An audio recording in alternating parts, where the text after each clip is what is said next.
Start. Restart. This is Ruben, and this is Ship Stories number 51.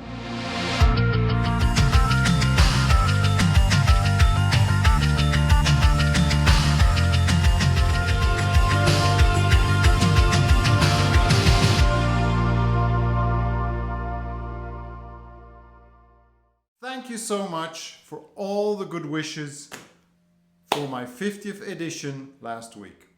I'm so happy that I'm already doing the 51st, and I had never thought when I started this adventure that I would go so far. I had my colleague John Zalepka saying, let's go for 100. Challenge accepted. Let's go for 100. So, restart, start, restart. I wrote an article about it this week, and the link is below. Also the link to my YouTube channel, so please subscribe. Start, restart of the cruise industry.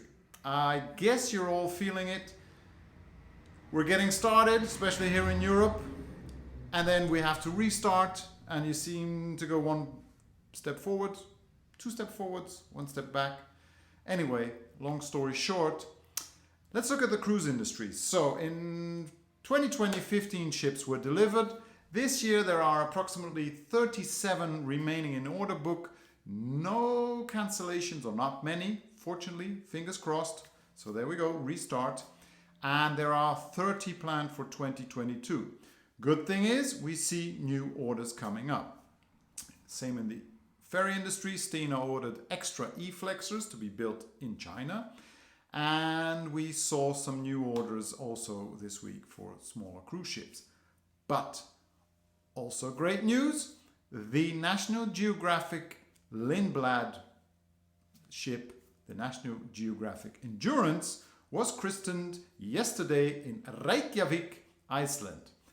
Beautiful ship, and STI supplied all the A60 cable transits, Easy Path, on the ship. And that brings me back to my article that I wrote about the restart of the cruise industry.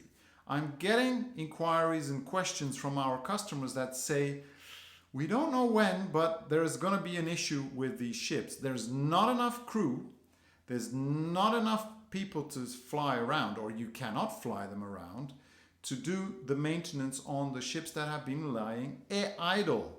And we already get news that there are ships with issues.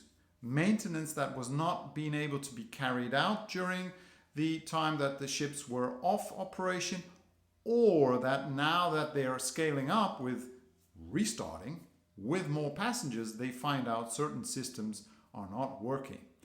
We also see that the trends for new ships and maintenance, dry docks seem to be still going forward, but they've all been delayed, just like the new builds. But we see, and I hear, that ventilation is a big thing, automation, and automation meaning they are adding more functions on cruise ships where passengers don't have to touch things. So this is a new thing. For our business, that's interesting because adding automation, changing ventilation means adding cables, adding pipes. And there it comes. Do you have enough skilled workers? Can you do this during operation?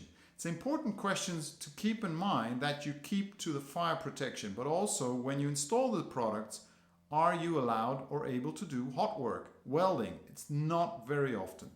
Don't forget, in Italian ports, for example, you're not allowed to do hot work in port.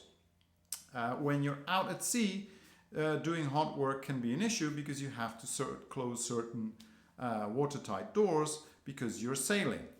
So find products like STI Marine has to do installation of cables and pipes through your fire barriers without hot work, so without welding. You can just bolt or screw them or use a sealant. So with that said, restart, read the article. It's an interesting view on what we expect to be happening in the next months. It's also a way of looking, how can I solve issues of maintenance? So for you electrical installers, pipe installers, ship owners and operators, chief engineers on board, feel free, send me questions, and see you next week. Bye bye.